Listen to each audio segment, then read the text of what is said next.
Dito po ako pinalaki sa Ilocos at pinag-aral sa Lawag. Ako po ay hindi lang Ilocano, kundi Lawagenyo din.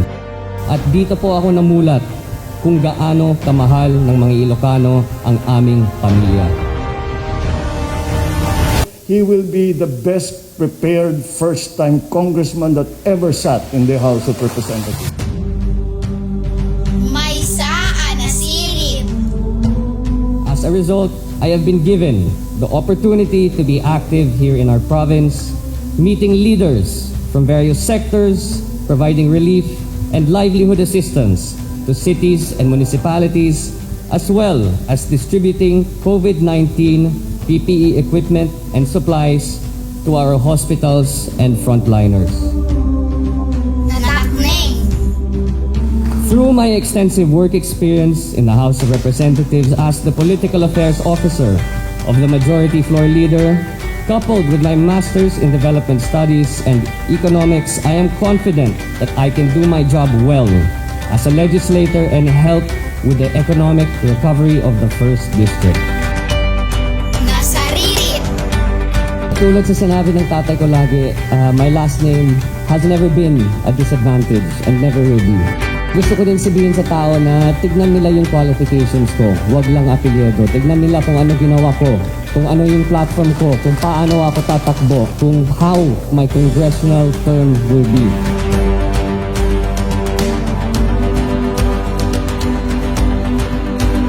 Sangsang kamay sa tayo, iti ka Ilocwan. Dito'y umuna a distrito.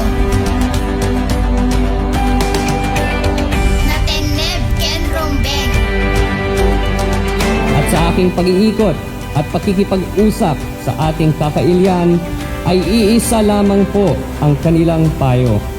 The best way for me to help and facilitate progress in our province, especially in District 1, is to run for Congress in the 2022 elections.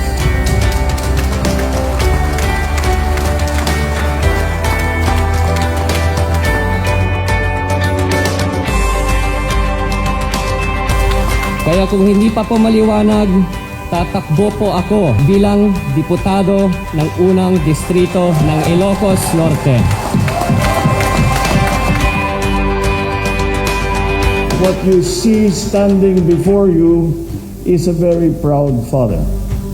He has decided, not because he has decided to enter politics, that pride is in me.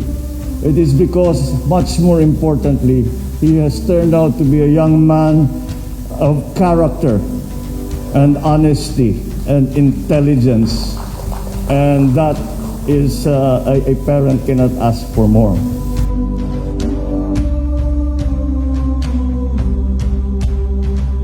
By the way, this is for you.